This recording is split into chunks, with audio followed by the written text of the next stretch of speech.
What should the first 4 weeks of your exercise program look like? Listen, congratulations. You've made the absolutely phenomenal decision to start going to the gym. And I will applaud you, and I hope everyone else in your life that actually cares about you will do the same. Now that you've made that decision and you've taken action, well, what should the start of this journey look like? Because remember, how you start the journey is ultimately going to determine, are you going to stay on it? Are you going to complete it?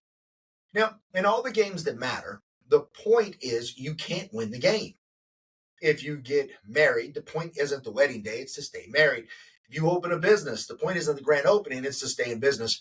And when it comes to getting in shape, the point isn't to get in shape, it's to stay in shape. So, how you start these first 4 weeks and the mindset and the approach that you take is either going to pay major dividends down the road or it's going to cost you to crash and burn out. So when we're working with clients, what am I going to be recommending for these people during the first 4 weeks of their journey? A lot of people think that the point of going to the gym is to be sore. A gentleman I have a lot of respect for, his name is Pat McNamara, once said this and it's always stayed with me. It's called fitness, not brokenness. If you walk out of the gym so sore that you can't run away from the bear that's waiting outside to eat you, then you didn't understand the assignment. Going to the gym, especially in the beginning, should invigorate you. You should leave the gym full of energy, ready to face the day.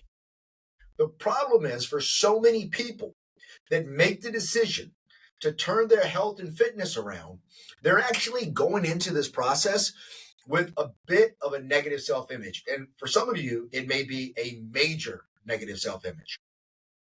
So you already don't like the way you look. You already don't like the way you feel. Then you go to the gym carrying that negative energy and you start thinking to yourself, well, I don't lift that much weight. I don't run that fast. So I look even worse in here. Now that leads people to typically do one or two things. Either turn right back around and walk back out the door and never go back in there again, or they overdo it to the point that they either can't move the next day or potentially seriously injure themselves and they don't go back for a year or more. So how do we do this? We need to understand that what we need to fix first is what's actually lacking in your life. Because a lot of people want to treat the acute flare-up versus the chronic cause. They want to treat that moment that it flared up for them. Maybe they stood in front of a mirror and didn't like the way they looked. Maybe they went to the beach and didn't want to take their shirt off. Maybe they had to chase their kids around and they got out of breath. And so in that acute flare-up where they're made aware of how they look and how they feel, and they get a visceral reaction to it, now they want to go out and fix it, not understanding that the reason that they're at this place and time in their life is because of their habits. It has nothing to do with what their body is physically capable of doing. They've simply got in a habit of not going to the gym, making poor choices with their food, and that has resulted in a person that is out of shape and overweight. So the first thing that we need to fix is we want to fix the habits. Because if we fix the habits, then I promise you, down the road, your acute flare-up will be, oh my God, I'm looking good. I got a compliment. Someone told me I was strong. So how do we do that? At Soldier Fit in the Hurt, what we're going to focus on is in these first 4 weeks, let's work on changing your identity. Because presently, you're somebody who doesn't go to the gym. Presently, you're somebody who doesn't work out. And as long as you see yourself as that, well, then that's what you're going to manifest. That's what you're going to bring to life. So how do we do this? Well, the first thing we do is we start off with an understanding that I'm not going to take you from 0 to 100.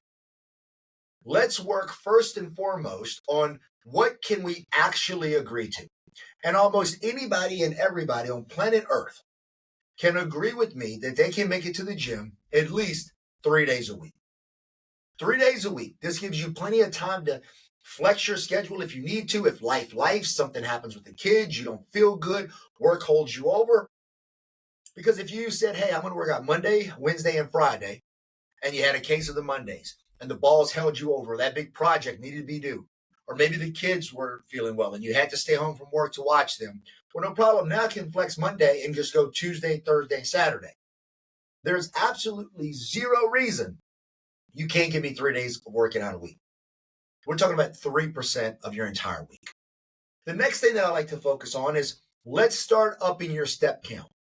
Now, my ultimate goal for everybody is to get you to 10 to 12,000 steps per day. There's a huge debate amongst the fitness community of what the step count absolutely needs to be. But the truth of the matter is, anybody that's getting 10 to 12,000 steps per day, those people are losing weight, they're feeling better, and we're paying major dividends.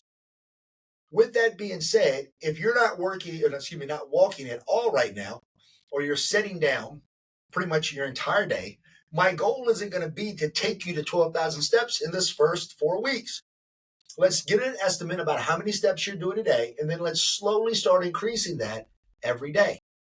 If we can get you just a few hundred extra steps each day and continue to compound over that, you'd be amazed at how quick you get to knocking out those 10,000 steps without overdoing it. The third thing that we focus on is eating and making sure that we're hydrated. Now, one of the things that I always tell people when they come and talk to me for the first time is I don't believe in extreme workouts. I don't believe in extreme diets for the average person. What do I mean by that? If you are a busy mom or dad and you're not trying to step on stage, you're not trying to compete in some extremely physical sport, then we don't need you training 2 times a day. We don't need you eating only chicken and rice. What we need you to do is eat clean 80% of the time, and the other 20% of the time is just LIVEN. So, what we're going to focus on in these first 4 weeks is honestly not even that much macro tracking. What I want you to do is understand, what does a healthy plate look like? What should a serving of my meat look like? What should a serving of my vegetables look like? What should a serving of dessert look like if I'm going to put that in there? What does it need to look like? Where are my carbs, my fats, and my proteins? How do I break this in? How do I plate it? What we're looking here, especially when we start tying in, am I getting 8 glasses of water a day? Am I pulling back on my sodas? Am I cutting my caffeine back? What we're looking to have accomplished is that you start to feel good. Because once you start to feel good, now all of a sudden, it's like, great, there actually is a reason for me to do this. But if the only thing I go in is in those first 4 weeks, I need to lose 20, you're going to overdo it. You're not going to get the results you want. And even if you did drop 20 pounds that fast, you're going to turn right around and yo-yo it right back on, and it's just completely defeated. The purpose of going to the gym, again, is to get in shape and stay in shape. So dropping 20 pounds in a few weeks, only to turn around and put on 30 in a few months, what's the benefit there? So again, let's recap. What should these first 4 weeks look like? Number one, let's get you focused on going to the gym 3 times a week. Let's get you committed to increasing your step count based on what your current step count is now. And let's get you understanding what a healthy plate of food looks like and making sure that we're hitting our hydration intake. And maybe for you to do all 4 of these things would be the first time you've ever done it in your life. So even though there's small things that we're going to move towards, they're pretty big changes, but they're changes that are manageable because we're not asking you to track every single gram of protein you have, every single gram of carb you have, every gram of fat you have. You don't got to try to go run 3 miles a day. You don't got to worry about trying to PR during this first 4 weeks. Let's just work on your identity by fixing your habits. And when you do that, my friends, I promise you, success is going to come. You're going to feel great about it coming. And you're going to be an inspiration for everybody around you who gets to see the transformation that you're making in front of them. And ultimately, maybe you'll inspire them to make a change as well too. And I'll be completely honest with you. After 18 years in the fitness industry, nothing feels better than knowing that you were able to help other people get healthier in their lives. Well, nothing other than maybe you feeling healthier in yours. If you have any questions about this, please go ahead and leave them in the comment section. I'll be happy to address them for you. As always, keep living your life, head down, horns up, in a fit, free America. Salute.